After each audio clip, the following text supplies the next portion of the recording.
तो आज अपन सीखेंगे पहले सेंट्रीफ्यूगल फोर्स के बारे में, है ना।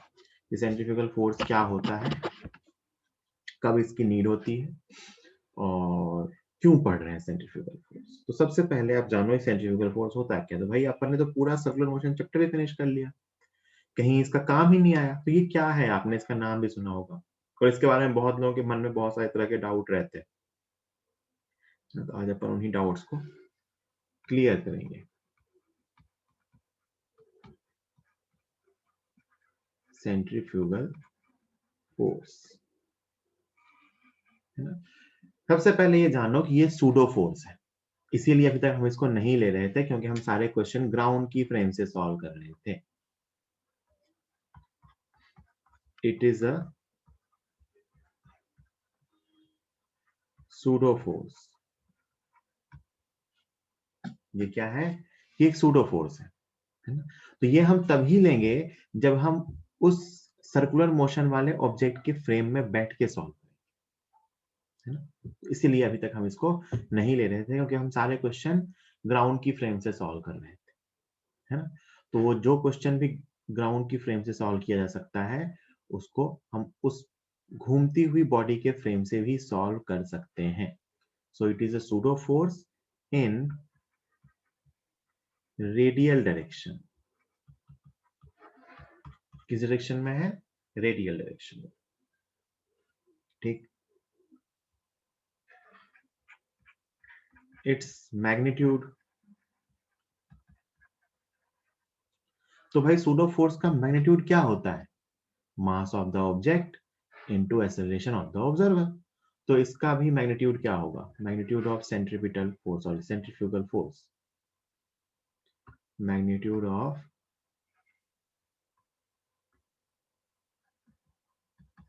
centrifugal force, तो minus of mass of object into acceleration of observer.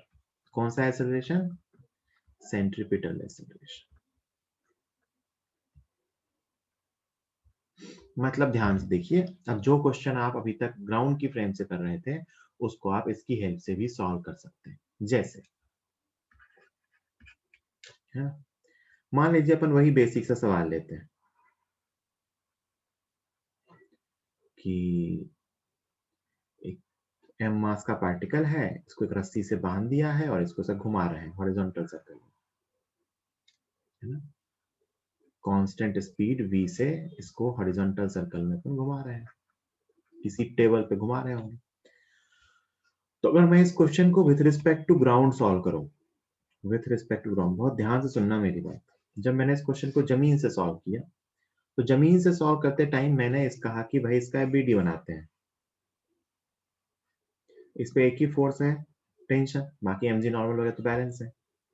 तो मैंने कहा इस पे सेंटर की तरफ टेंशन लग रहा है एंड क्योंकि यही टेंशन कौन सा फोर्स दे रहा है, सेंट्रीपिटल फोर्स, तो मैंने लिख दिया tension is equal to M V square upon are.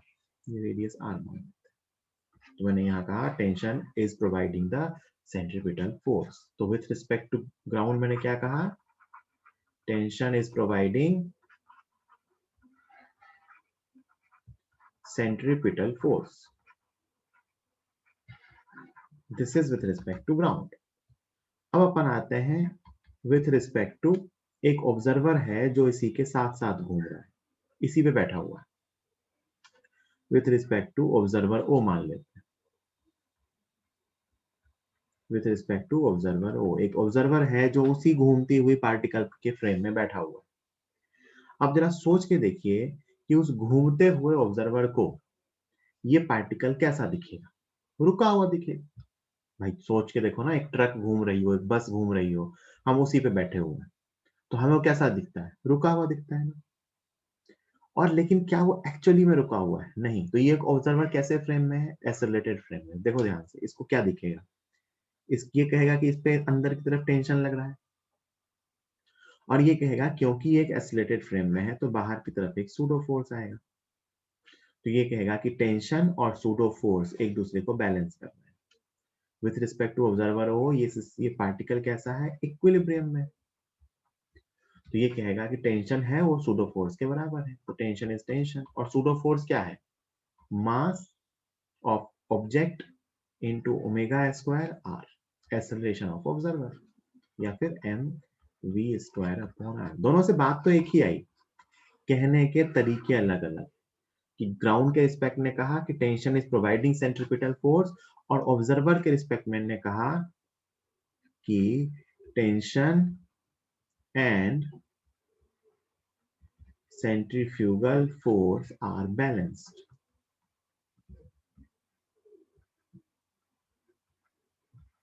ना, this pseudo force is centrifugal force. Centre से दूर की तरफ लगेगा, क्योंकि सेंट्रिपेटल एक्सेलरेशन कहाँ होता है, सेंटर की तरफ, तो ये सेंटर से दूर की तरफ लगेगा। ये एक्सेलरेशन ऑफ ऑब्जर्वर है, ऑब्जर्वर जिस सर्कल में घूम रहा है, सेंट्रिपेटल एक्सेलरेशन ऑफ ऑब्जर्वर, और हम ऑब्जर्वर उसी पार्टिकल पे मान ले रहे हैं। So centrifugal force is minus of mass of object into acceleration of observer. ये कौन सा एक्सेलरेशन है, centripetal acceleration of the observer. तो मैंने इसी प्रॉब्लम को दो जगह से दो तरीके से इंटरप्रेट किया। कि जमीन से देखा तो मैंने कहा टेंशन जो है वो सेंट्रिपिटल फोर्स प्रोवाइड कर रहा है। मैंने उसी पार्टिकल की फ्रेम में बैठ के देखा तो मैंने कहा कि एक्चुअली में क्या हो रहा है कि मुझे पार्टिकल रुका हुआ दिख रहा है। तो मैंने कहा भाई एक तरफ से इसे धागा खींच रहा है ना। इस पार्टिकल पे बैठ के देखा तो मुझे दिखा कि इस तरफ से इसे रस्सी खींच रही है, और इस तरफ से इसे सेंट्रीफ्यूगल फोर्स इसको रस्सी के फोर्स को बैलेंस कर रहा है। तो ये पार्टिकल रुका हुआ है, अब मुझे ये रुका हुआ दिखेगा इस पे बैठ के, तो ये दोनों बैलेंस्ड है। ऐसा ही कहीं भी फ्रिक्शन वाले केस में कर लो, कहीं भी कर लो, एक ही बात है। जैसे मैं आपसे कहूँ ना कि वो क्वेश्चन मान लो कि एक टेबल है, ये ऐसा रोटेट हो रही है कांस्टेंट ओमेगा से, है ना। इस पे एक ब्लॉक रखा हुआ है, तो ब्लॉक भी साथ साथ घूम रहा है आर रेडियस के सर्कल। अब सोच के देखिए, मैं इसी ब्लॉक पे एक ऑब्जर्वर मान लूं, तो इस ब्लॉक वाले ऑब्जर्वर को क्या दिखेगा कि अंदर की तरफ इस पे फ्रिक्शन लग रहा है, और बाहर की तरफ इसको पता है कि एक रोटेटिंग फ्रेम में बैठा हुआ है, बाहर की तरफ इस पे एक सेंट्रीफ्यूगल फोर्स लग रहा है ब्लॉक पे। तो वो कहेगा ब्लॉक पे दो फोर्सेस हैं, एफ और एम ओमेगा स्क्वायर आर, और ब्लॉक इक्विलिब्रियम में है तो F is equal to M omega square R. सिर्फ फ्रेम अलग अलग है। जमीन के फ्रेम से देखा तो क्या दिखा कि friction is providing centripetal force. उस बॉडी की फ्रेम से देखा जो खुद ओमेगा से घूम रही है, या मैंने किसी ऐसी फ्रेम से देखा जहां वो ऑब्जर्वर ओमेगा से घूम रहा है, तो मैंने कहा जो फोर्स आया वो कितना आया, मास इंटू सेंट्रीपिटल एक्सेलरेशन, मतलब mass into acceleration of observer. बात समझ आई क्या, क्या काम है इसका? ठीक, तो सुनो ध्यान से, एक क्वेश्चन दे रहा हूं मैं।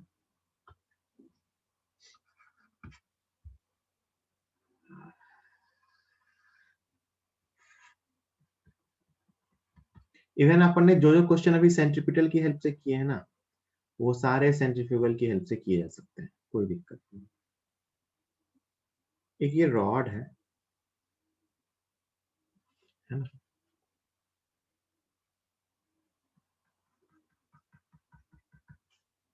ये smooth horizontal rod, smooth horizontal rod, इसके अंदर ना यहां पे एक रिंग है,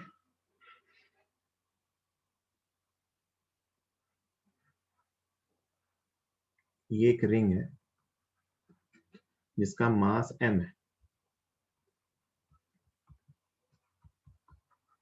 है ना। ये रिंग अभी यहां से L/2 डिस्टेंस पे है, और स्मूथ हॉरिजॉन्टल रॉड, रॉड की पूरी लेंथ कितनी है, L। हॉरिजॉन्टल रॉड है, उसमें सेंटर से L/2 डिस्टेंस पे हमने एक रिंग पहना रखी, ठीक है। अब क्या करते हैं कि इस रॉड को इस एक्सिस के about constant angular velocity omega से रोटेट करना स्टार्ट करते हैं, है ना। तो अगर इसको क्वेश्चन की फॉर्म में लिखें तो at t equal to 0 ring was at distance of L/2 from axis and the rod starts rotating with constant angular velocity omega, है ना? क्या दिया हुआ है? क्या t equal to 0, the ring was at a distance of L/2 from axis and the ring starts rotating with constant angular velocity omega. तो जरा सोचो क्या होगा अगर मैं अचानक से इस रॉड को घुमाना चालू करूं तो क्या होगा? रिंग साथ साथ घूमेगी या रिंग घूमेगी भी और बाहर भी जाने लगेगी? सोचो क्या होगा? सब लोग सोच के देखो इस फिजिकल सिचुएशन को, क्या होगा? आप चाहो तो अपने पेन में कोई रिंग डाल के घुमा के सोच भी सकते हो। रिंग बाहर फिकती है, फील कर पा रहे हो क्या? रिंग बाहर फिकती है, बाहर की तरफ जा रही होगी रिंग। फील आ रही है इस बात की कि जैसे मैं इसे घुमाऊंगा रिंग बाहर जाएगी, पक्का ना? रिंग कहाँ जाएगी? बाहर। कुछ टाइम तक मतलब इसके साथ साथ घूमेगी और बाहर भी जाती रहेगी और जैसे ही रॉड फिनिश हो जाएगी उसके बाद रिंग बाहर निकल जाएगी। ऐसा कुछ होगा, है ना? सबको ये फील हो रहा है? यही पूछा है ना? यही पूछा गया है हमसे। पहले तो रिंग रेस्ट पे ही थी, अचानक से घूमना स्टार्ट हुई है, तो आपसे पूछा है find speed of the ring, find speed of the ring when it leaves the rod, find speed of the ring when it leaves the rod, find speed of the ring when it leaves the rod। और सुनो ध्यान से, अगर मैं इस motion को ground frame से observe करूं तो ये क्वेश्चन बहुत मुश्किल है। क्वेश्चन बहुत मुश्किल इसलिए है क्योंकि रिंग की दो टाइप की मोशन है, रिंग सर्कल में भी घूम रही है और रिंग रॉड के लेंथ के लॉन्ग भी जा रही है। बात समझ आती है? रिंग सर्कल पे फिर पे रिंग के किसी भी टाइम पे उसके घूमने वाली कहानी का डायग्राम बनाओ कि मान लो भैया यहां से स्टार्ट हुई घूमनी, है ना? ये एक्सिस है ना? यहाँ से टॉप व्यू बना रहा हूँ इसका, ये एक्सिस है और ये सर्कल है। तो कुछ टाइम बाद रॉड यहाँ आ गई तो रिंग यहाँ आ चुकी है, कुछ टाइम बाद रॉड यहाँ आ गई तो रिंग यहाँ आ चुकी है, कुछ टाइम बाद रॉड यहाँ आ गई तो रिंग बिल्कुल एंड पे आ चुकी है। मानते हो? तो रिंग की मोशन कैसी हो रही है? तो आप कहोगे सर रिंग की मोशन सर्कुलर तो हो ही रही है, साथ साथ रिंग आगे भी जा रही है, दोनों का सुपर पोजिशन, इधर भी इधर भी, इधर भी इधर भी, इधर भी इधर भी। मानते हो क्या? रिंग की दोनों टाइप के मोशन है, रॉड के लेंथ के अलोंग भी और रॉड के लेंथ के परपेंडिकुलर भी। बोलो भैया, ये बात सबको समझ में आ रही है कि हर टाइम पे रिंग की दो टाइप की वेलोसिटी होगी, रॉड की लेंथ के अलोंग और रॉड की लेंथ के परपेंडिकुलर। तो सोचो जमीन से इस क्वेश्चन को सॉल्व करना कितना आसान है। मतलब अगर मैं ग्राउंड की फ्रेम से देखूं, फील करके देखो, अगर मैं ग्राउंड की फ्रेम से देखूं तो रिंग का पाथ सर्कुलर नहीं है। अगर जैसे ये डायग्राम जो मैंने बनाया है ये मैंने ग्राउंड की फ्रेम से बनाया है, तो ग्राउंड की फ्रेम से रिंग का पाथ सर्कुलर नहीं है। इस तरफ इस तरफ इस तरफ इस तरफ कुछ ऐसे जा रही है रिंग, तो ग्राउंड की फ्रेम से रिंग का पाथ सर्कुलर नहीं है। एक्चुअली तो रिंग की सर्कुलर मोशन हो ही नहीं रही।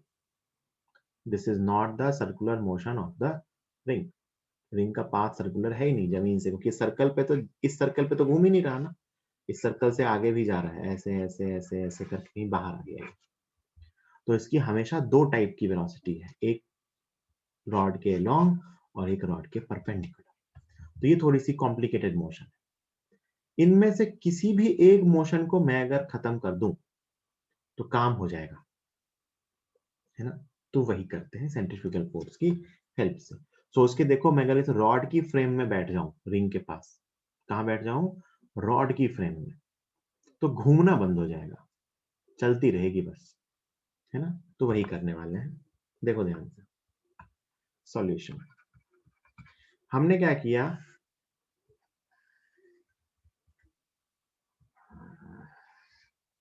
एक यहां थी, यहां किसी जनरल इंस्टेंट पे मान लेते हैं रिंग अभी यहां है ना, कोई बीच का टाइम आ चुका है एट ए जनरल इंस्टेंट, कुछ टाइम बीत चुका है, थोड़ी देर रिंग घूम चुकी है, एक जनरल इंस्टेंट टाइम है जब रिंग यहां से कुछ आर डिस्टेंस पे है ना।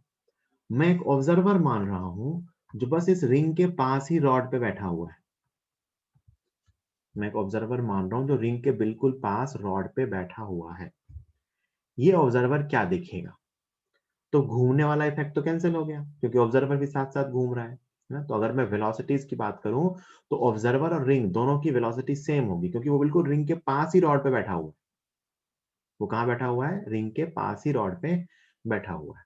तो अगर ये इस पे फोर्स देखेगा तो इस पे कहेगा इधर की तरफ mg है, रिंग पे इधर की तरफ नॉर्मल है, ये दोनों तो एक्सियल वाले फोर्स है, कोई काम नहीं है। इसको दिखेगा इधर की तरफ इस पे एक सूडो फोर्स दिख रहा है, जिसको कौन सा फोर्स है ये, सेंट्रीफ्यूगल फोर्स। और इसकी वैल्यू होगी m mass of the object into acceleration of the observer. मैंने ऑब्जर्वर कहां माना है बेटा, बिल्कुल रिंग के पास रॉड पे।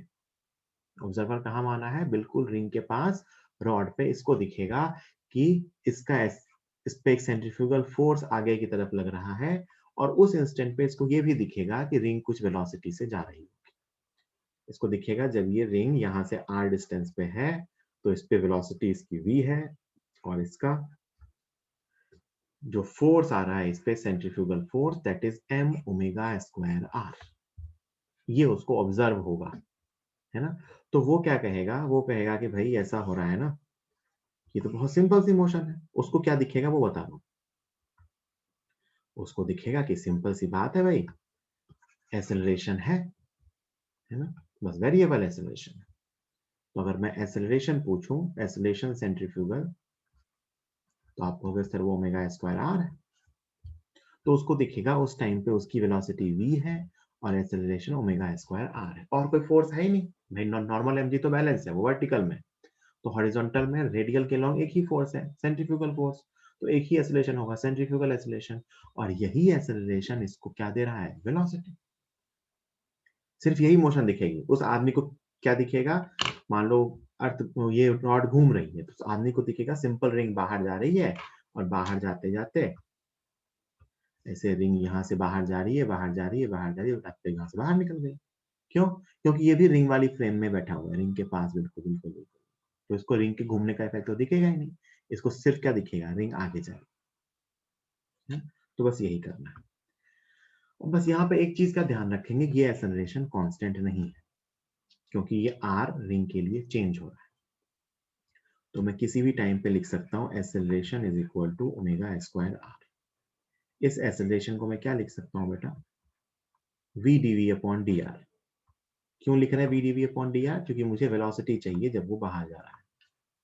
तो a को मैं लिख सकता हूँ v dv upon dr। Motion कहाँ हो रही है, r के लॉन्ग, रेडियस के long, is equal to omega square r। So v dv is equal to omega square r dr। ये वेरिएबल एक्सेलरेशन है इसीलिए मैं इसको इंटीग्रेशन की फॉर्म में लिख रहा हूँ। हर r पे ये एक्सेलरेशन अलग अलग है। इसको दोनों साइड इंटीग्रेट कर लीजिए।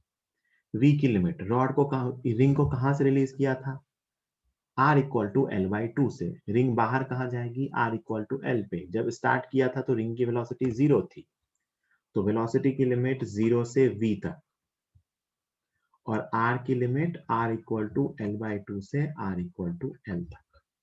इसको इंटीग्रेट कर लेते हैं तो लेफ्ट हैंड साइड इंटीग्रेट होके आएगा बेटा v स्क्वायर बाई टू, और राइट हैंड साइड आएगा ओमेगा स्क्वायर r dr का integration r square by two. Limit l by two से l तक। एक तो ये 2 का फैक्टर कैंसिल हो जाएगा तो ये बचेगा v square is equal to, ये बचा बेटा ओमेगा स्क्वायर बाहर ले लो, L square minus L square by 4।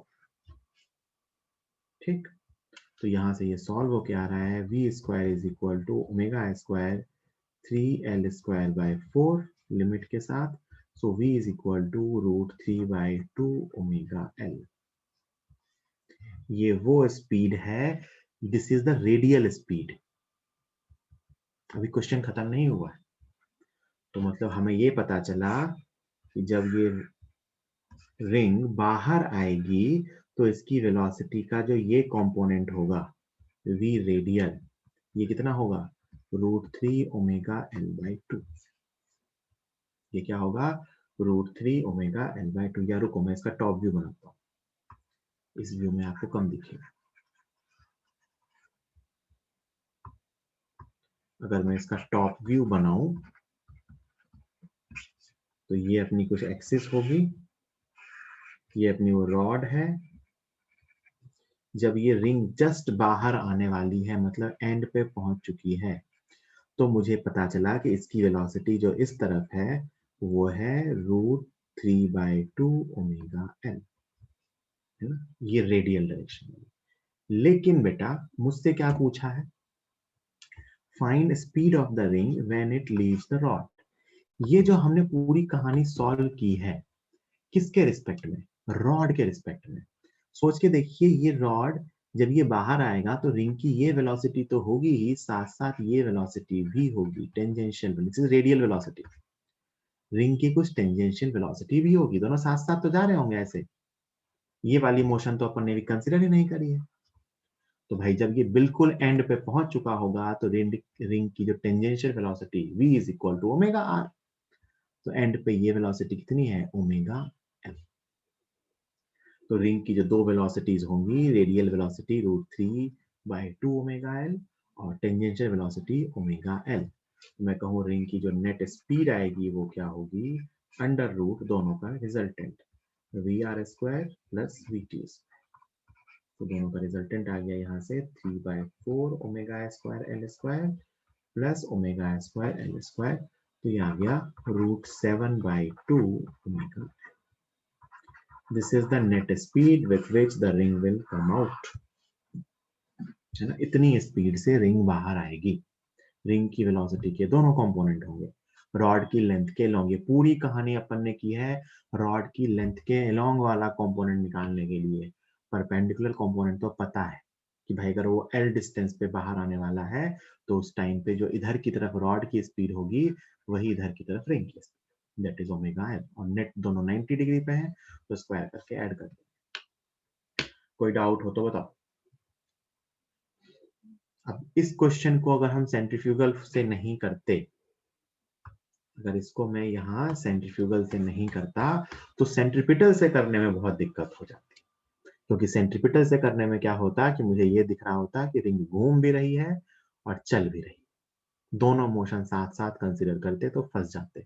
तो मैंने क्या किया, घूमने वाली मोशन गायब कर दी। कैसे गायब करी, उसी के फ्रेम में बगल में बैठ गया, तो घूमने वाली मोशन गायब, अब बस रिंग चल रही है। तो रिंग चल रही है तो उसकी चलने वाली मोशन के हिसाब से हमने सॉल्व कर लिया। सुनना, एक बहुत बढ़िया सवाल होता है जो अपन यहाँ भी सॉल्व नहीं कर रहे, है ना। कहते हैं कि बताओ रिंग जब बाहर निकलेगी तो इस एक्सिस से कितनी डिस्टेंस पे गिरेगी।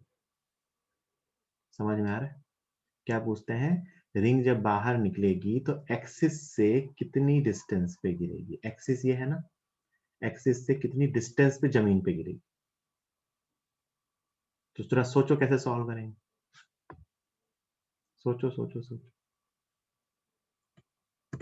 रिंग का पाथ कैसा होगा, यहां से रिंग हवा से निकल रही है, मान लो आपको ये हाइट दे रखी है, ये हाइट आपको पता है जितनी हाइट पे ये है, बिल्कुल प्रियांशु सही कह रहे हो। ये ऐसे h हाइट पे, ये हाइट मान लो आपको h दे रखी होगी। तो बेटा आप कहोगे जब रिंग बाहर आएगा ना तो ये एक तरह से हॉरिजॉन्टल प्रोजेक्टाइल है। क्या है, हॉरिजॉन्टल प्रोजेक्टाइल। ये देखो उसकी स्पीड √7 ओमेगा l। तो ये एक तरह से जब रिंग बाहर आएगी ना तो ये कुछ इस तरफ एंगल पे जाएगी और ये फिर किसी एंगल पे जाके गिरेगी, तो अपने को फिर उसकी डिस्टेंस निकालनी पड़ेगी। यहाँ के कंपैरिजन में रिंग ये अपनी एक्सिस है बेटा, एक्सिस प्लेज के अंदर क्रॉस से बनाया है मैंने, तो रिंग कहीं इस तरफ जाएगी, है ना, यहाँ ये यहाँ से नीचे की तरफ, तो अपने को एक्चुअली ये डिस्टेंस निकालनी पड़ेगी। तो यहाँ से आप, यहाँ से सोचना ध्यान से, ये यहाँ से रिंग बाहर निकली है इस तरफ, एक्स्ट्रा क्वेश्चन ऐसे ही बस हिंट दे रहा हूँ, इस तरफ निकली रिंग है ना। तो यहाँ से एक हॉरिजॉन्टल प्रोजेक्टाइल निकला है जिसके जमीन पे पहुंचने का टाइम निकालेंगे। तो मान लो जमीन पे कहीं यहाँ हिट करेगा जनरल पॉइंट पे, तो अपने को ये डिस्टेंस निकालनी पड़ेगी ट्रायंगल की प्रॉपर्टी से। तो अपने को ये डिस्टेंस पता है L, यहाँ से अपने को ये रेंज पता होगी, तो अपने को ट्रायंगल की प्रॉपर्टी लगा के ये डिस्टेंस निकालना।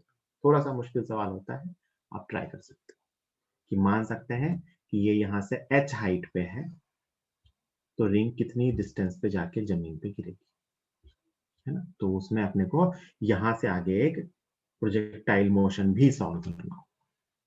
ठीक है, चलिए आगे चलते हैं, इसको आप बाद में लिख लेना। तो इस टाइप के सवाल अगर कभी भी आ जाए जिसमें साथ में रेडियल मोशन भी हो रही हो, तो it is better to solve the question by centrifugal force. बाकी आप जो भी क्वेश्चन सेंट्रीपिटल से कर रहे थे वो सारे सेंट्रीफ्यूगल से हो सकते हैं, बट ऐसे वाले क्वेश्चन अपने को सेंट्रीफ्यूगल फोर्स से ही करने होंगे। ठीक है,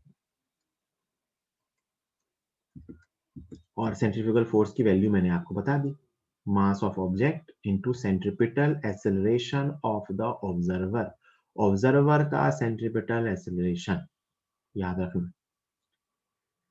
चलिए, तो ये था सेंट्रीफ्यूगल फोर्स। ठीक, नेक्स्ट एक आध क्वेश्चन और करेंगे, इसी को यूज करके एक छोटा सा अपन इफेक्ट सीखेंगे। वैसे तो ये मैं जनरली ग्रेविटेशन के चैप्टर में पढ़ाता हूँ, बट यहीं आपको एक बार हल्की से हिंट दे रहा हूँ। Effect of rotation of earth on G, acceleration due to gravity पे अर्थ के रोटेशन का क्या इफेक्ट आता है। देखो बेटा, अपन अर्थ पे बैठे हुए हैं और अर्थ तो एक्चुअली में घूम रही है, तो अर्थ एक्चुअली में घूम रही है, तो हम तो अर्थ की फ्रेम में बैठे हुए हैं, मानते हो ना। आप अर्थ की फ्रेम में बैठे हुए हो, तो अर्थ की फ्रेम में बैठे हुए हैं तो एक सूडो फोर्स भी आ रहा होगा, कौन सा, सेंट्रीफ्यूगल फोर्स। तो उसी को इफेक्ट में लेके हम ये टॉपिक यहाँ पे सीख रहे हैं। वैसे तो जनरली मैं ये टॉपिक ग्रेविटेशन में कराता हूँ, यही कराता हूँ। मान लीजिए अर्थ है, मान लेते हैं भी एक्सिस सीधी है और अर्थ ओमेगा से घूम रही है ना। ये अपना इक्वेटर है ना।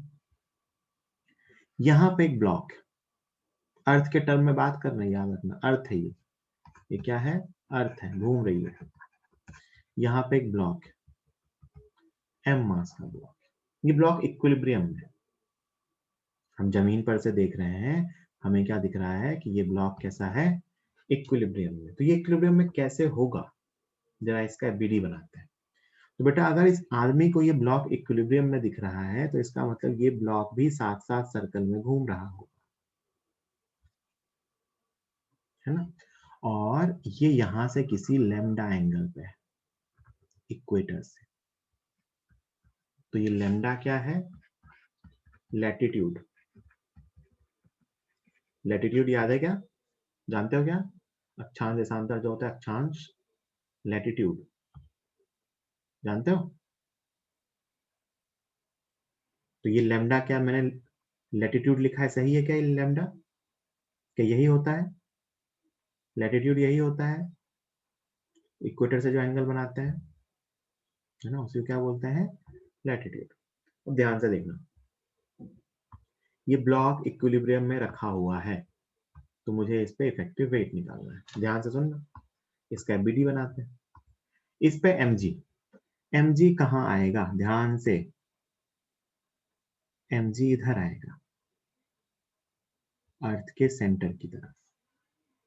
mg कहाँ आएगा, अर्थ के सेंटर की तरफ, यही आता है mg। अब नीचे नहीं कहेंगे कि अर्थ को बना रहे हैं, और नॉर्मल आएगा सरफेस के परपेंडिकुलर।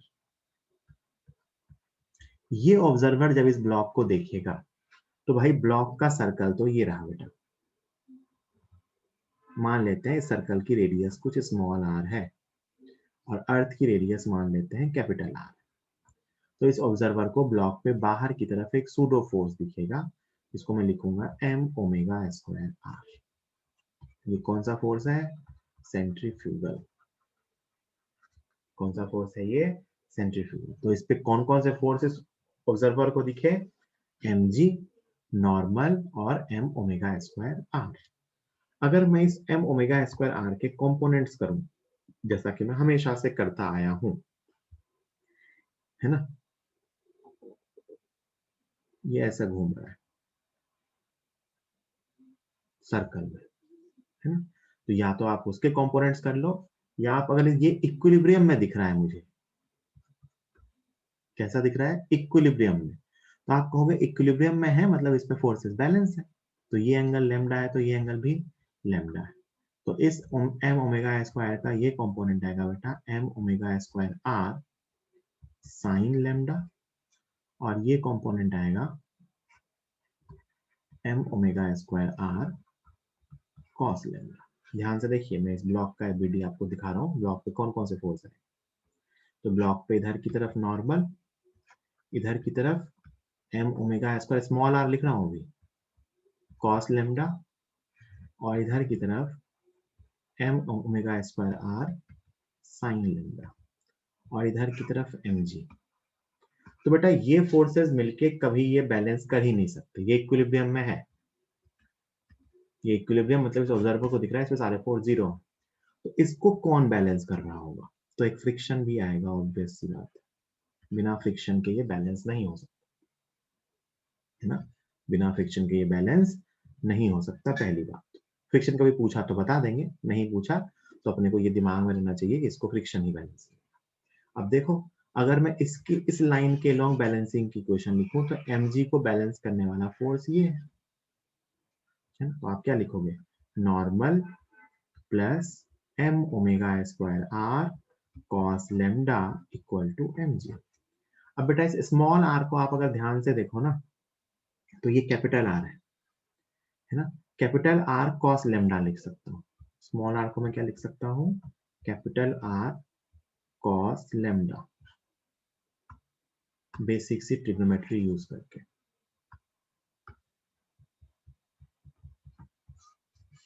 ये लेमडा है तो ये भी लेमडा है, तो कैपिटल R cos लेमडा है, ठीक है। तो इसको मैं लिख सकता हूँ normal plus m omega square r cos square lambda equal to mg। तो जो नॉर्मल की वैल्यू आ गई, ये आ गई mg minus m omega square r cos square, ये आया नॉर्मल। अब जरा सोच के देखिए, अगर मैं एक वेइंग मशीन लूं जिससे मैं अपरेंट वेट निकालूंगा, रीडिंग ऑफ वेइंग मशीन, तो वो क्या होती है? नॉर्मल। नॉर्मल क्या आना चाहिए था? mg, लेकिन वो mg ना आके क्या आया? g minus omega square r this. तो नॉर्मल की वैल्यू आ गई अपने पास m g minus omega square r cos square lambda. मतलब ये जो पूरी की पूरी टर्म है ना, दिस इज इफेक्टिव g, तो उसको मैं एम जी डैश लिख सकता हूँ। So G dash is g minus omega square r cos square lambda. This is g effective. ये अपरेंट g इतना आएगा, मतलब वेट जो होता है वो एक्चुअल वेट से कम होता है। यही रीडिंग ऑफ वेइंग मशीन तो क्या होगी? Normal. So weight is less than actual weight, weight is less than actual weight. इसका इफेक्ट सबसे ज्यादा कहां होगा? सोचो, इक्वेटर पे। इसका इफेक्ट सबसे ज्यादा कहां होगा? इक्वेटर पे। Maximum effect is at equator. Equator पे जी की वैल्यू क्या होगी? जी माइनस ओमेगा स्क्वायर, इक्वेटर मतलब लेमडा जीरो, जी माइनस ओमेगा स्क्वायर। इक्वेटर पे वैल्यू क्या होगी? जी माइनस ओमेगा स्क्वायर आर। ये मिनिमम वैल्यू है ना। और अगर मैं पोल पे पहुंच जाऊं तो एट पोल्स पोल पे लैम्डा 90 डिग्री होता है, तो G dash equal to G होता है। तो due to rotation of earth हर लैटिट्यूड पे जी की वैल्यू अलग अलग होती है। जी की वैल्यू मैक्सिमम कहाँ होती है? पोल पे। मिनिमम कहाँ होती है? इक्वेटर पे। किसकी वजह से? अर्थ के रोटेशन की वजह से। तो अगर अपन एक बॉडी का वेट वेइंग मशीन पे डिफरेंट डिफरेंट जगहों पे निकालेंगे तो इक्वेटर पे वेट सबसे कम आएगा, पोल पे वेट सबसे ज्यादा आएगा। This is due to rotation of earth. जल्दी इसको नोट कर सकते हैं। किसी के मन में ये डाउट हो जाए कि सर सर्कुलर मोशन ये ब्लॉक का ऐसा हो रहा है, तो सर्कुलर मोशन के केस में तो हम रेडियल, टेंजेंशियल और एक्सियल फोर्स बैलेंस करते थे, यहाँ ऐसे क्यों किया? ऐसे इसलिए किया क्योंकि ये इस ऑब्जर्वर के लिए है ना, ये सर्कुलर मोशन है ही नहीं। इस ऑब्जर्वर को तो क्या दिख रहा है? ये इक्विलिब्रियम में है। इस ऑब्जर्वर को क्या दिख रहा है? ये इक्विलिब्रियम में है। ये कहाँ गया? यही है, कहीं नहीं गया, है ना। इस ऑब्जर्वर को दिख रहा है कि ये इक्विलिब्रियम में है। तो इक्विलिब्रियम तो किसी भी एक्सिस के लॉन्ग करें एक ही बात है, क्योंकि ये इक्विलिब्रियम में है इसीलिए मैं किसी भी एक्सिस के लॉन्ग फोर्स बैलेंस कर सकता हूं, सर्कुलर मोशन नहीं। ठीक, तो ये बेटा अपना सर्कुलर मोशन का चैप्टर खत्म है ना। अब मैं एक दो मिसलेनियस क्वेश्चन करवा रहा हूं जो अपने को आने चाहिए सर्कुलर मोशन सीखने के बाद। क्वेश्चन भी मैं ही बताऊंगा, सॉल्यूशन भी मैं ही बताऊंगा। पहला क्वेश्चन,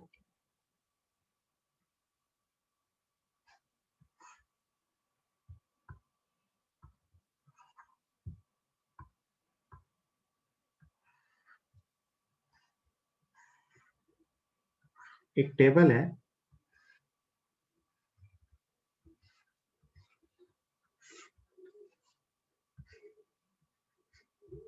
ना, ऐसी टेबल मान लो, टेबल से कोई फर्क नहीं पड़ता, ऐसे बनाइए टेबल।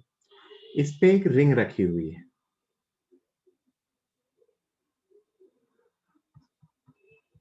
ये कंसेप्ट सीख लो, जीवन में बहुत जगहों पे काम आएगा, फिजिक्स में, मतलब बहुत सारी क्वेश्चंस में काम आएगा। ये स्मूथ टेबल है। कैसी टेबल है? Smooth horizontal table. इस पे एक रिंग रखी हुई है।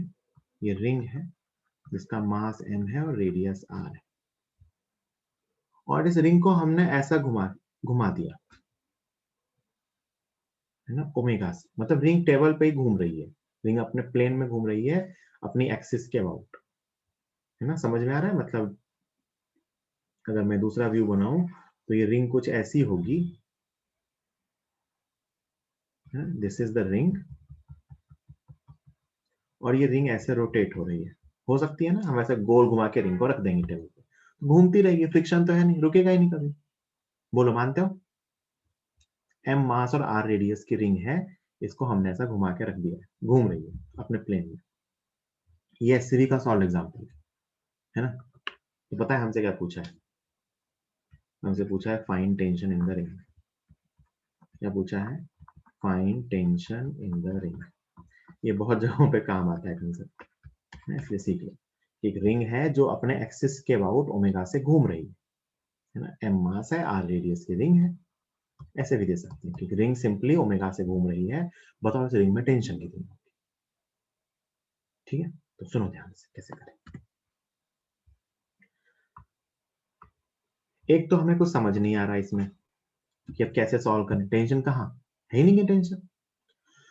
तो आप याद करो जब मैंने टेंशन पढ़ाया था तो मैंने कहा था कि टेंशन एक्चुअली बाहर से नहीं दिखती है, टेंशन के लिए हमें उस स्ट्रिंग को या उस रॉड को काटना पड़ता है। तो यहाँ भी ऐसा ही है, हम बाहर से देखेंगे रिंग घूम रही है ना, रिंग के कांस्टेंट ओमेगा से घूमने के लिए कोई फोर्स वोर्स चाहिए ही नहीं, घूमती रहेगी अपने आप। स्मूथ सरफेस पे हमने एक्सटर्नली घुमा के रख दिया, अभी घूमती रह जाएगी, है ना। तो हमें इस रिंग के किसी पोर्शन को कट करना पड़ेगा, कट करेंगे तो ही टेंशन दिखेगी, वरना टेंशन नहीं दिखेगी। तो इसको सॉल्व करने के लिए क्या करते हैं, रिंग पे एक छोटा सा एलिमेंट कट करते हैं।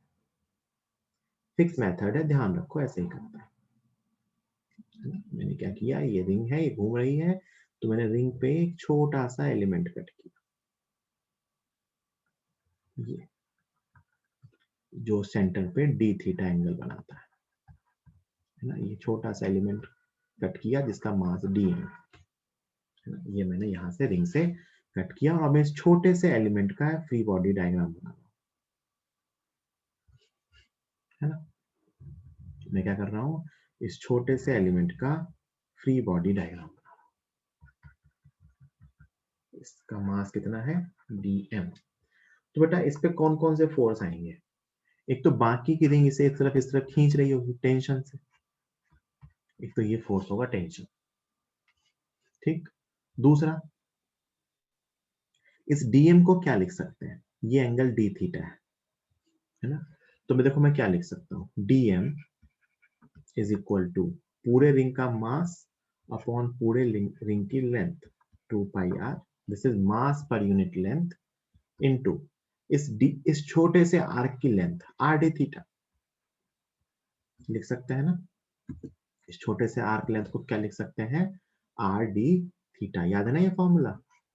अगर ये d थीटा वाला आर्क है और मैं पूछूं इसकी लेंथ क्या होगी, रेडियस r है, तो लेंथ को क्या लिखते हैं, r इंटू थीटा, तो यहाँ एंगल d थीटा है तो r d थीटा। तो ये r से r कैंसिल हुआ, तो ये जो छोटा सा मास आया उसकी वैल्यू मेरे पास आ गई, m upon 2 pi into D theta. This is dm, छोटे से एलिमेंट का मास। आप ऐसे भी सोच सकते हो कि 2 पाई एंगल पे मास कितना है m, तो यूनिट एंगल पे मास कितना आएगा m अपॉन 2 पाई, तो d थीटा एंगल पे मास क्या आएगा m upon 2 pi into D theta. Unitary method लिख लिया मैंने उसका मास। तो ये dm अपन जानते हैं, dm बाद में रख देंगे।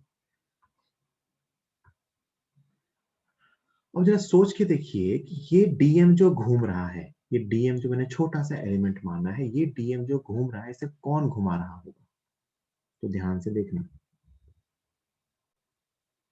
ये आधा एंगल है d थीटा बाई 2, ठीक। ये ऑलमोस्ट, ये एलिमेंट इतना छोटा है ना बेटा कि आप ना इसको लगभग लगभग ऐसा मान सकते हो। ये एंगल अगर d थीटा बाई 2 है तो ये एंगल अपना d थीटा बाई 2 आएगा, बहुत ही छोटा है ये, मतलब ये अप्रोक्सीमेटली राइट एंगल ट्रायंगल बन जाएगा।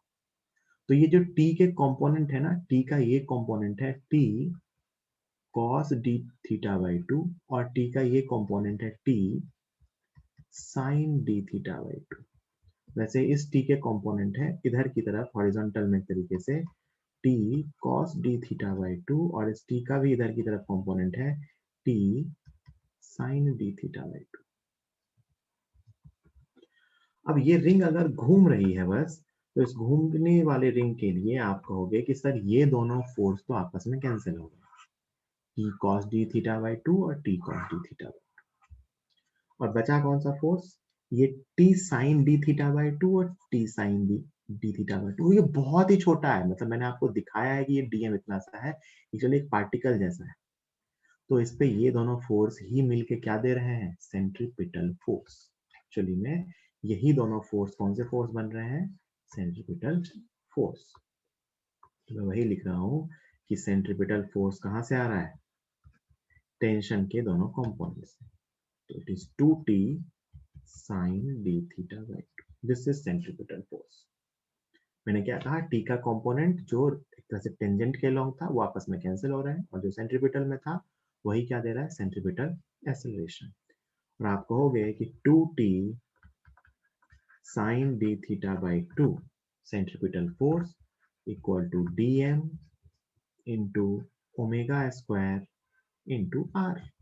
यही तो लिखते हैं, कोई भी पार्टिकल अगर dm का पार्टिकल ओमेगा से घूम रहा है तो यही लिखूंगा, centripetal force equal to m omega square r। अभी कहानी खत्म नहीं हुई है, बहुत ही छोटा एंगल है, तो आप जानते हो कि छोटे एंगल के लिए साइन थीटा को थीटा लिख सकते हैं, जानते हैं सब लोग, for small angle sine theta is equal to theta. For small theta क्या जानते हैं अपन, sine theta is approximately equal to theta. तो मैं कहूंगा कि जो 2t d थीटा बाई 2 है इसको मैं d थीटा बाई 2 लिख सकता हूँ, कैसे, स्मॉल एंगल अप्रोक्सीमेशन, स्टार्टिंग में पढ़ाया था मैंने, इज इक्वल टू dm की वैल्यू m upon 2 pi into D theta into omega square R. 2 से 2 कैंसिल हुआ, डी थीटा से डी थीटा कैंसिल हुआ, और टेंशन का आंसर आ रहा है m omega square R upon 2 pi. Tension का आंसर क्या आ रहा है, m omega square R upon 2पाई। This is tension in the ring. वापस सुनो, मैं एक बार फिर से बता। सबसे पहले अपन क्वेश्चन समझते हैं। क्वेश्चन क्या था कि रिंग ऐसे घूम रही है, हमें बताना है रिंग में टेंशन कितनी है। तो मैंने कहा ये टेंशन बाहर से तो दिखेगी नहीं, तो टेंशन को देखने के लिए मुझे रिंग को कट करना पड़ेगा। तो मैंने रिंग के ऊपर एक छोटा सा ऐसा पार्ट कट किया है जिसका मास dm माना है, जो सेंटर पे d थीटा एंगल बनता है। फिर मैंने साइड में उस dm का फ्री बॉडी डायग्राम बनाया है। इस dm पे बाकी की रिंग इधर की तरफ टेंशन लगाएगी और ये इधर की तरफ टेंशन लगाएगी। ठीक है, ये आधा एंगल आर्क का d थीटा बाई 2 है, तो ये d थीटा बाई 2 है। तो ये एंगल आप देखोगे ना, ये वाला, तो ये d थीटा बाई 2 बनेगा, तो ये एंगल वापस d थीटा बाई 2 बनेगा। बाय ज्योमेट्री आप देख सकते हैं d थीटा बाई 2। तो ये जो t का ये कंपोनेंट है t cos d theta by 2, और t का ये कंपोनेंट है t sin d theta by 2। Similarly इस टेंशन के भी होंगे, तो ये कंपोनेंट और ये कंपोनेंट कैंसिल हो जा रहा है, और t का जो ये कंपोनेंट है नीचे की तरफ, यही क्या दे रहा है, सेंट्रीपिटल फोर्स। तो आप कहोगे सर ये सेंटर की तरफ तो है ही नहीं, सेंटर तो यहाँ है। बिल्कुल सही कह रहे हो, सेंटर यहाँ है, बट बेटा ये लेंथ इतनी छोटी है ना, इतनी सी है ये दोनों फोर्स सेंटर की तरफ ही है। ये इतना छोटा है कि ये दोनों कंपोनेंट कहाँ है, इसके सेंटर की तरफ ही। मान लो ये मैंने इतना सा बनाया ना, ये इतना सा है, इतना सा बस। ये दोनों फोर्स कहाँ है, सेंटर की तरफ। तो यही दोनों मिलके इस छोटे से एलिमेंट को सेंट्रीपिटल फोर्स दे रहे हैं। तो वही मैंने लिखा, सेंट्रीपिटल फोर्स इक्वल टू ये दोनों का सम, तो 2t sin d theta by 2। और सेंट्रीपिटल फोर्स क्या होता है, m ओमेगा स्क्वायर आर। तो इस पार्टिकल का mass into omega square into R. और फिर मैंने कहा ये साइन डी थीटा बाई 2 है। मैं कहता हूं कि बहुत छोटे एंगल के लिए साइन थीटा थीटा के बराबर होता है, तो साइन डी थीटा बाई 2 भी डी थीटा बाई 2 के बराबर होगा। तो मैंने इसको लिख दिया 2t sign D theta by 2 को D theta by 2 equal to m upon 2 pi into D theta, D M की वैल्यू इंटू ओमेगा स्क्वायर। सब कैंसिल हुआ, ये रही टेंशन की वैल्यू। ठीक, स्टैंडर्ड क्वेश्चन है, ध्यान रखना है आपको कि इसको ऐसे ही सॉल्व करना है। जल्दी से नोट कर लीजिए नेक्स्ट क्वेश्चन पे।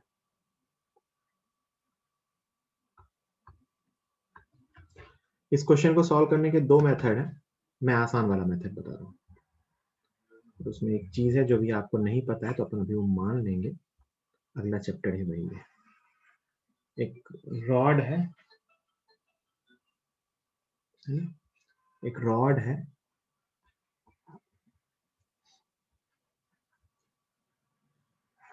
जो ऐसा रोटेट हो रही है ना, हॉरिजॉन्टल प्लेन में। रॉड का मास m है, रॉड की लेंथ l है। ठीक है, तो आपसे पूछा गया है कि यहां से x डिस्टेंस पे टेंशन कितनी होगी, है ना। क्या पूछा गया है, find tension in the rod at a distance x from axis of rotation, from axis of rotation।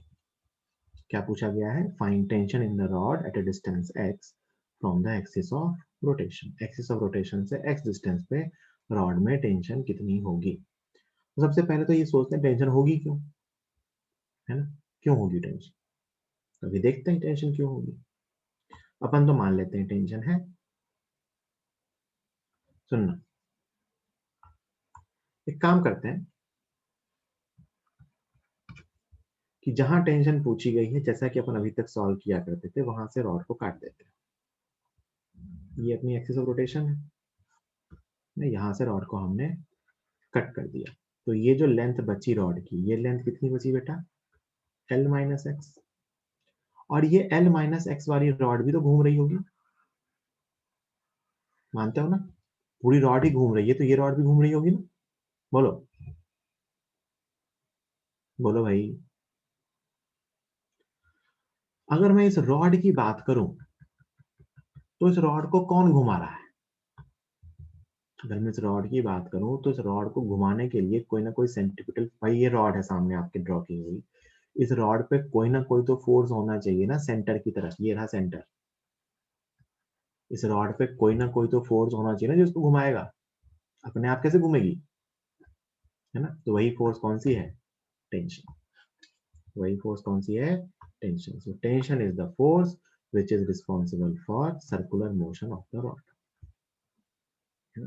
तो ये अपन ने क्या माना है, यहाँ से एक्स डिस्टेंस से रॉड को काट दिया है, तो बची हुई रॉड है L माइनस एक्स लेंथ की, इस पे सेंटर की तरफ टेंशन आ रही है और ये रॉड घूम रही है। अब एक लफड़ा है, लफड़ा ये है कि आपको मैंने अभी तक पढ़ाया है सर्कुलर मोशन ऑफ पार्टिकल्स, और ये सर्कुलर मोशन ऑफ रॉड है। आपको अगर सर इसमें रेडियस क्या मानो, याद करो मेरे पहले स्टेटमेंट क्या था कि डायनेमिक्स का सवाल कैसे सॉल्व किया जाता है, तो सर्कल बनाते हैं, सेंटर बनाते हैं, रेडियस बनाते हैं। यहाँ आप कहोगे सर रॉड का हर पार्टिकल तो अलग अलग सर्कल में घूम रहा है, कहोगे ना, इसका सर्कल ये है, इसका सर्कल ये है, इसका सर्कल ये है, इसका सर्कल ये है। तो किसका सर्कल बना है? तो अभी ध्यान के लिए मान लो कि आपने जिस पार्ट पे आपको इक्वेशन लिखनी है, जिस पार्ट पे, उसके मिड पॉइंट का सर्कल, इसको सेंटर ऑफ मास कहते हैं। दूसरा मेथड भी है सॉल्व करने का, बट ये बहुत आसान है इसलिए इससे बता, किसका सर्कल ड्रॉ करेंगे अगर कोई बॉडी घूम रही हो तो, जितनी सी पार्ट का बीडी बना रहे हैं उसके सेंटर का, है ना? This is centre of mass. अभी अगला चैप्टर यही है जो कल से स्टार्ट करेंगे, centre of mass of L minus x rod. तो इस, ये एक्चुअली ना बॉडी का रिप्रेजेंटेटिव पॉइंट होता है। Centre of mass is the representative point for the translatory motion of the body. तो हमने मान लिया कि ये जो फोर्स है, इसके कारण जो बॉडी घूम रही है, पूरी की पूरी rod L minus x length की रॉड घूम रही है, तो हम मान रहे हैं कि उसका सेंटर ऑफ मास घूम रहा है। और मैं आपसे पूछूं क्या आप ये रेडियस लिख सकते हो, इसके सेंटर ऑफ मास की रेडियस? तो आप कहोगे बिल्कुल लिख सकते हैं। कैसे? ये डिस्टेंस x है और ये l माइनस एक्स का आधा है, मतलब ये l माइनस एक्स बाई 2 है। तो ये जो पूरी रेडियस बनी, जो सेंटर ऑफ मास वाली रेडियस है, radius of centre of mass, ये बनी बेटा x plus l minus x by 2। So it is l plus x by 2। This is radius of centre of mass. हो गया काम। उसको मैंने एक पार्टिकल से रिप्लेस कर दिया, तो अब मैं लिखूंगा टेंशन, जो इस टेंशन यहाँ पे लग रही होगी इस एंड पॉइंट पे, इज इक्वल टू इसका मास, इस L माइनस एक्स रॉड का मास। तो क्या लिखूंगा, देखो, मास पर unit length into L minus X, ये क्या लिखा है, जो पार्ट घूम रहा है उसका मास, इंटू ओमेगा स्क्वायर इंटू इसके घूमने की रेडियस, मतलब सेंटर ऑफ मास की radius, L plus x by 2। मैंने क्या कहा, मैंने एक तो रॉड की एक लेंथ काटी L माइनस एक्स, जहां टेंशन पूछा गया था, इसके पीछे वाली रॉड के लिए अपन इक्वेशन लिख रहे हैं ना, इस L माइनस एक्स के लिए।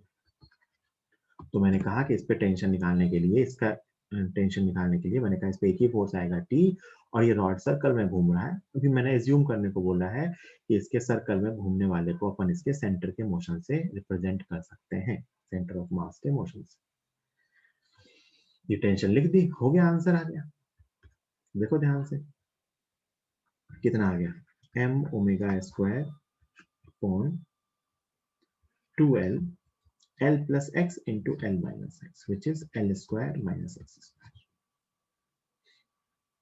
This is tension in the rod at a distance x. M omega square upon 2l l square minus x square. ये x डिस्टेंस पे रॉड में टेंशन है।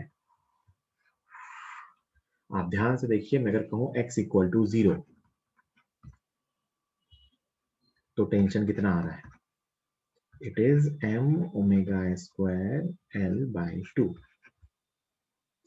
और मैं लिखूं x इक्वल टू l, तो टेंशन 0 है। x इक्वल टू l मतलब कहां पहुंच गए, फ्री एंड पे।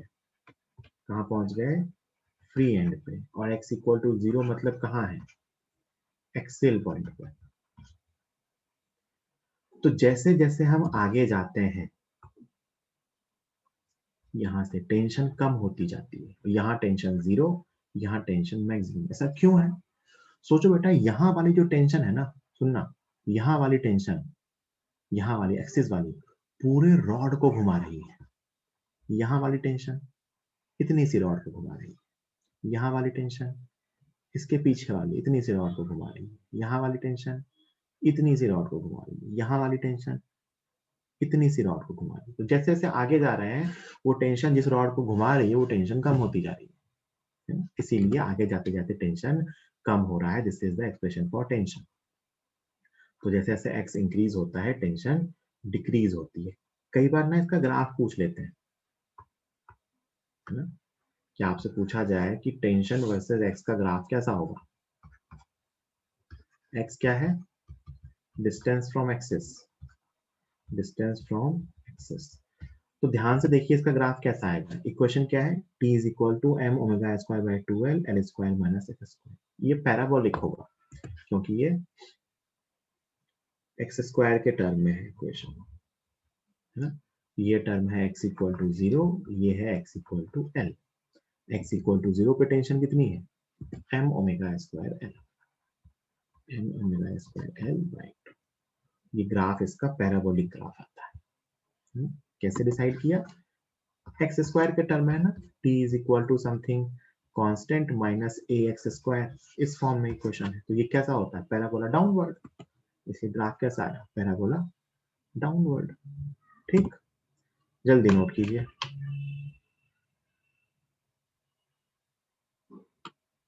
एक काम करते हैं, मुझे एक क्वेश्चन और बताना है, वो सीख लेते हैं, फिर आप एक साथ लिख लेंगे। लास्ट क्वेश्चन सर्कुलर मोशन का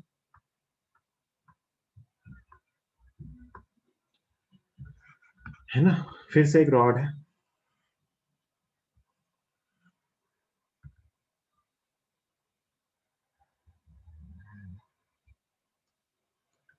है ना।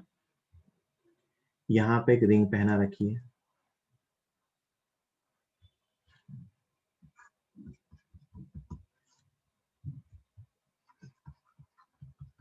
ग्रेविटी इज एब्सेंट, ग्रेविटी नहीं है, ग्रेविटी इज एब्सेंट। रिंग का मास m है, रॉड यहाँ से, रिंग यहाँ से कुछ x डिस्टेंस पे है, और रॉड रफ है और फ्रिक्शन कोफिशिएंट म्यू है ना। This is axis. सुनना मेरी बात ध्यान से। At t equal to 0 the rod starts rotating, simple सा क्वेश्चन है, with constant angular acceleration alpha।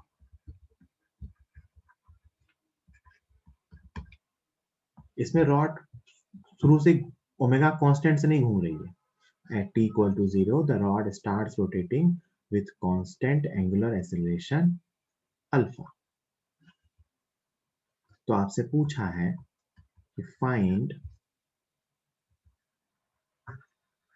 angular velocity, find angular velocity when the ring will start slipping, find the angular velocity when the ring will start slipping on the rod। सोच के देखिए, ये अगर rough होगा तो तुरंत से वो फिसलना चालू नहीं हो जाएगा, कुछ टाइम बाद फिसलना चालू होगा। तो कब फिसलना चालू होगा वही जानना चाहते हैं, और कोई भी ग्रेविटी प्रेजेंट नहीं है ना। अब सुनना मेरी बात, इसको कैसे सॉल्व कर। वापस मैं इसका टॉप व्यू बना रहा हूँ, टॉप व्यू। तो टॉप व्यू में मुझे ऐसा दिखेगा कि ये रॉड की एक्सिस है। अब ध्यान से देखना, और इधर की तरफ घूमने की टेंडेंसी है। बेटा जब इधर की तरफ घूमने की टेंडेंसी होगा ना, जरा सोच के देखो, रिंग इस रॉड पे कुछ ऐसी रहेगी, यहां कांटेक्ट होगा रिंग का रॉड से। दोनों साथ साथ घूम रहे हैं, मतलब आपसे पूछा है कब स्लिपिंग स्टार्ट होगी, इसका मतलब वो स्लिपिंग स्टार्ट होने से पहले दोनों साथ साथ घूम रहे होंगे। तो अगर ये मान लो अभी ओमेगा से घूम रही है और इसका कुछ अल्फा भी है ना, और नो स्लिपिंग, अभी कोई स्लिपिंग नहीं हो रही है, सुनना मेरी बात ध्यान से, मतलब रिंग भी इसके साथ साथ ही घूम रही है, तो रिंग में भी अल्फा इधर की तरफ है ना, अल्फा से, मतलब अल्फा से रिंग भी ऐसे घूम रही है, और क्योंकि ये सर्कल में भी है तो इसका इधर की तरफ कुछ सेंट्रीपिटल एक्सेलरेशन भी होगा। और अल्फा लिखना सही नहीं है तो मैं कह देता हूं कि क्योंकि ये रिंग साथ साथ घूम रही है तो इसका कुछ इधर की तरफ टेंजेंशियल एक्सेलरेशन भी होगा। ये मानते हो सब लोग? नो स्लिपिंग, क्योंकि मैंने वही केस पूछा है जब स्लिपिंग स्टार्ट हो जाएगी, तो ये रिंग पे एटी भी लग रहा होगा और एसी भी लग रहा होगा। अभी क्या है, रॉड अभी कोई बीच का इंस्टेंट है जब रॉड अल्फा से घूम रही है, इस पे ओमेगा आ चुका है, ये टाइम टी है कुछ, है ना। ये सब लोग मानते हैं कि जब बीच में कहीं रॉड ऐसे घूम रही है तो रिंग भी रॉड के साथ साथ घूम रही है, क्योंकि अल्फा भी है तो इस रिंग का टेंजेंशियल एक्सेलरेशन भी होगा और सेंट्रीपिटल एक्सेलरेशन भी होगा। इस बात से कोई दिक्कत किसी को? बोलो भैया, इस बात से कोई दिक्कत किसी को? ये दोनों एक्सेलरेशन होंगे, फंसा के साथ साथ घुमा रहे हैं ना, तो घूम रहा है तो सेंट्रीपिटल होगा, और क्योंकि अल्फा है तो टेंजेंशियल होगा। अच्छा, सेंट्रीपिटल एक्सेलरेशन को तो मैं लिख सकता हूँ, कितनी डिस्टेंस पे है, एक्स डिस्टेंस पे, omega square x, this is centripetal acceleration. Tangential acceleration को क्या लिख सकता हूँ, अल्फा आर, मतलब अल्फा एक्स, है ना, दोनों लिख सकता हूँ। AC is equal to omega square x and AT is equal to alpha x। Slipping कब स्टार्ट होगी, है ना, स्लिपिंग स्टार्ट होने की कंडीशन क्या होगी, जरा सोच के देखिए। तो स्लिपिंग देखो बेटा, इसको ये एक्सेलरेशन दे कौन से फोर्स रहे होंगे, ये सोचना इंपॉर्टेंट है। इधर की तरफ इस पे फ्रिक्शन लग रहा होगा, फ्रिक्शन जो कि सरफेस के पैरेलल लगता है, तो friction is giving the centripetal acceleration. और इधर की तरफ रिंग पे रॉड का नॉर्मल है ना, है ना, क्या ये normal on ring due to rod, rod ring पे नॉर्मल लगा रही है, वो क्या दे रहा है, टेंजेंशियल एक्सेलरेशन, क्योंकि रॉड को तो हम घुमा रहे हैं, तो रॉड साथ साथ रिंग को धक्का दे रही है, तो रॉड रिंग को धक्का दे रही है, तो वहां से हमें कौन सा एक्सेलरेशन मिल रहा है, टेंजेंशियल एक्सेलरेशन। तो मैं अगर पूछूं कि नॉर्मल की वैल्यू को कभी भी क्या लिखोगे, तो normal will be mass into tangential acceleration, that is mass into alpha into x. और मैं कहूँ फ्रिक्शन को कभी भी क्या लिखोगे, तो आप लिखोगे friction is equal to M omega square X. Friction is providing centripetal acceleration and normal is providing tangential acceleration. अब मैं कह रहा हूँ कि जस्ट स्लिपिंग होनी चाहिए, कि जस्ट स्लिपिंग का क्या केस होगा, तो friction is equal to limiting friction, and limiting friction is mu N, तो mu into M alpha X, और उस टाइम पे ये फ्रिक्शन किसके इक्वल होगा, एम ओमेगा स्क्वायर एक्स के। तो आप कहोगे कि mu M alpha X, this is limiting friction, this is equal to M omega square X, तो एम से एम कैंसिल हो जाएगा, एक्स से एक्स भी कैंसिल हो जाएगा, तो ओमेगा की वैल्यू आ जाएगी under root mu into alpha, कितनी आ जाएगी, under root mu into alpha. सब कुछ सही लिखा ना, चेक कर लो एक बार फटाफट, ठीक है। तो अपन वहां से लिख सकते हैं कि limiting friction mu M alpha X is equal to M omega square X, X से एक्स कैंसिल हुआ, एम से एम कैंसिल हुआ, तो वो ओमेगा आ गया under root mu into alpha, this is the omega,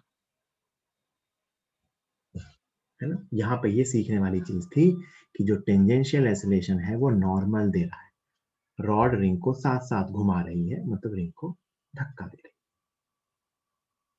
ठीक है भाई। तो ये अपना सर्कुलर मोशन फिनिश होता है। नेक्स्ट टर्न से अपन सेंटर ऑफ मास स्टार्ट करेंगे। मैं अभी स्लाइड्स भेज दे रहा हूं, लिख लेना। Thank you.